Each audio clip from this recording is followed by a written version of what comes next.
If Meryl Streep hadn't been insulted as ugly, she might never have become the editor-in-chief in The Devil Wears Prada.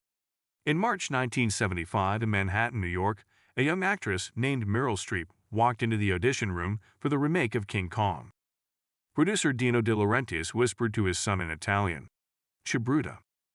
Che brutta roughly translates to "how ugly she is," a scornful remark. Meryl Streep fired back in perfect Italian, "Then I guess I'm not right for your movie." Her rejection was certain, but Meryl turned the humiliation she received that day into a research assignment on transformative acting. That night, she sketched 40 different facial expressions in her journal. According to her biography, the journal included the sentence, "I will be remembered not for my face, but for my roles." The following year, Meryl moved to Broadway for Trelawney of the Wells and was nominated for a Tony Award. The New York Times called her a chameleon on stage. In the audience sat Robert De Niro. After the show, he handed her his card and said, "I'd love for you to be in my next movie." That movie was The Deer Hunter, and De Niro personally recommended Meryl to the director. On set, she recorded her lines and listened to them constantly to master a polished accent. At the 1979 Academy Awards, Meryl was nominated for Best Supporting Actress for The Deer Hunter. In the same year, during auditions for the family drama Kramer vs. Kramer, she demanded the right to revise unrealistic lines, and the director accepted.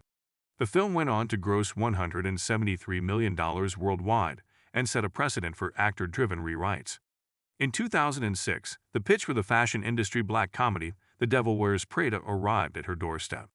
The producers, thinking she was unfamiliar to younger audiences, tried to cut her pay. But Meryl closed the deal with a condition: double the salary, double the transformation. She lowered her voice by an octave and cut her blink rate in half. On the first day of filming, staff recalled, the air froze the moment the character walked in.